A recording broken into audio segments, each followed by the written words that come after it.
ইতিহাস শুধুমাত্র রাজা, নবাব, বাদশাহ, যুদ্ধ বা সাম্রাজ্যবাদের কাহিনী নয়।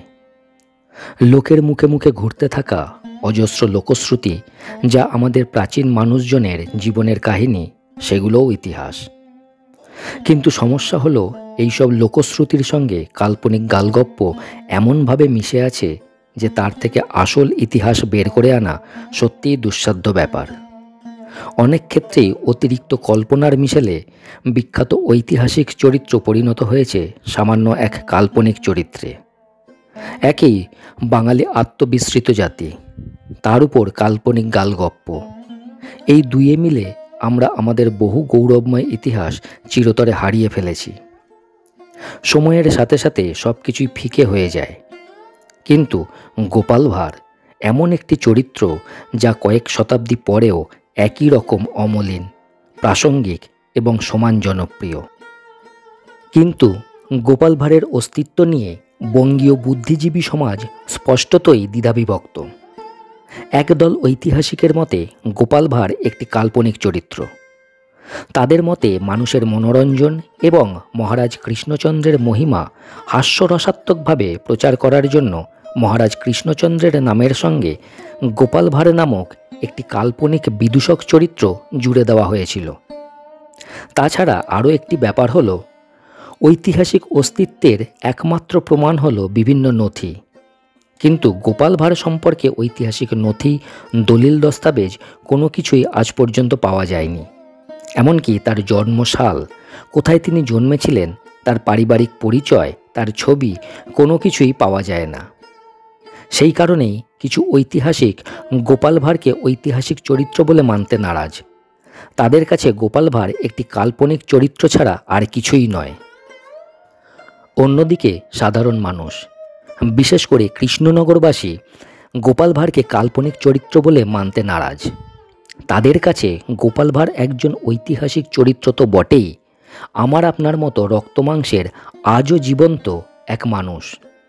কৃষ্ণনগরবাসীর হৃদয়ে গোপাল ভাঁড় আজও অমলিন এবং অত্যন্ত প্রিয়। গোপাল ভাঁড় সম্বন্ধে যা কিছু জানা যায় তা 1926 সালে প্রকাশিত নগেন্দ্রনাথ দাশের লেখা নবদ্বীপ কাহিনী মহারাজ কৃষ্ণচন্দ্র এবং গোপাল ভাঁড় নামের একটি বই থেকে। নগেন্দ্রনাথ দাশ নিজেকে গোপাল ভাঁড়ের বংশধর বলে পরিচয় দিতেন। নগেন্দ্রনাথ দাশের নবদ্বীপ কাহিনী মহারাজ কৃষ্ণচন্দ্র এবং গোপাল ভাঁড় বই থেকে জানা যায়, গোপাল ভাঁড়ের আসল নাম ছিল গোপালচন্দ্র প্রামাণিক, মতান্তরে গোপালচন্দ্র নাই, অর্থাৎ গোপাল ভাঁড় বংশগতভাবে ছিলেন নাপিত। গোপাল ভাঁড় এবং তার পূর্বপুরুষরা জাতিতে নাপিত হলেও তারা পেশায় কখনো নাপিত ছিলেন না। গোপাল ভাঁড়ের পূর্বপুরুষ আনন্দরাম প্রামাণিক ছিলেন নবাব আলীবর্দী খানের ঘনিষ্ঠ সহযোগী। পরে নবাব তাকে হুগলি জেলার খানাকুলের জায়গিরদার হিসাবে নিয়োগ করেন। বলাই বাহুল্য, গোপাল ভাঁড় এবং তার পূর্বপুরুষ যথেষ্ট প্রভাব প্রতিপত্তিশালী লোক ছিলেন।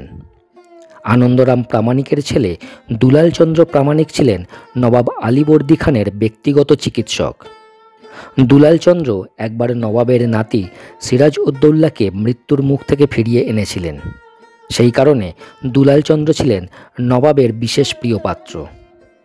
দুলালচন্দ্রের দুই ছেলে, কল্যাণ প্রামাণিক এবং গোপালচন্দ্র প্রামাণিক। দুলালচন্দ্রের ছোট ছেলে গোপালচন্দ্র প্রামাণিক হলেন আমাদের গোপাল ভাঁড়। গোপাল ভাঁড়ের জন্মস্থান নিয়ে দুটি মত আছে। নগেন্দ্রনাথ দাশের মত অনুযায়ী গোপাল ভাঁড়ের জন্ম মুর্শিদাবাদে। আবার কৃষ্ণনগরের বাসিন্দাদের দাবি গোপাল ভাঁড় কৃষ্ণনগরের ভূমিপুত্র। গোপাল ভাঁড় ছোটবেলা থেকেই বেশ মেধাবী এবং খুব চালাক চতুর ছিলেন। গোপালের উপস্থিত বুদ্ধি এবং চটজলদি জটিল সমস্যা সমাধানের ক্ষমতা ছিল অসাধারণ। গোপাল তার কর্মজীবনে প্রথমে কৃষ্ণনগর রাজভাণ্ডারের প্রধান ভাণ্ডারী হিসাবে নিযুক্ত হন এবং সকলের কাছে গোপাল ভাণ্ডারী নামে পরিচিত হন।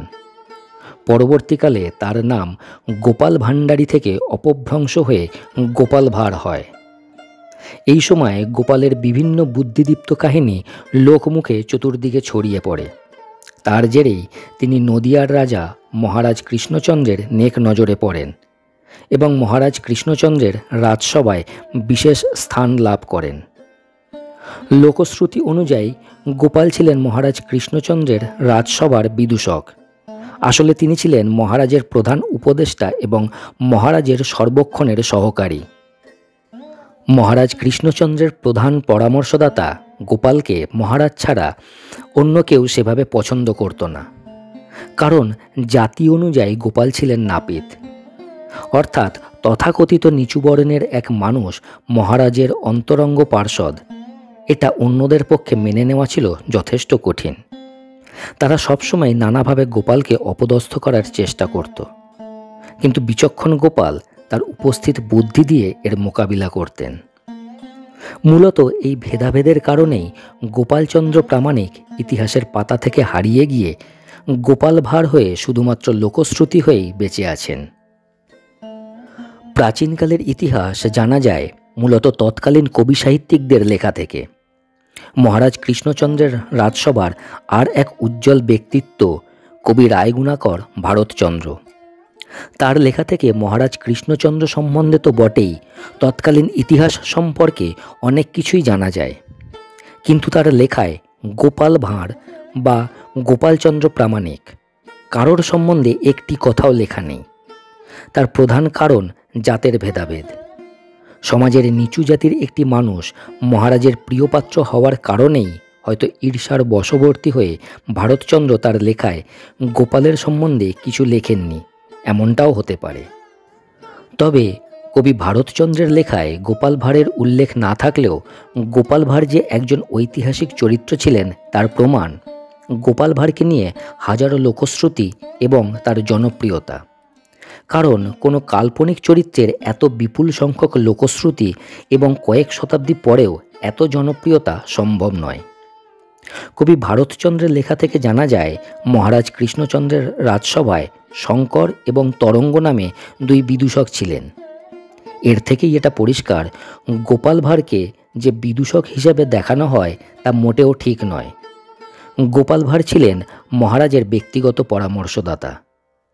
এই জাতি বৈষম্যের কারণেই মহারাজ কৃষ্ণচন্দ্রের মৃত্যুর পর গোপালের আর রাজসভায় ঠাঁই হয়নি। তিনি খানাকুল চলে গিয়েছিলেন এবং সেখানেই তিনি শেষ নিঃশ্বাস ত্যাগ করেন।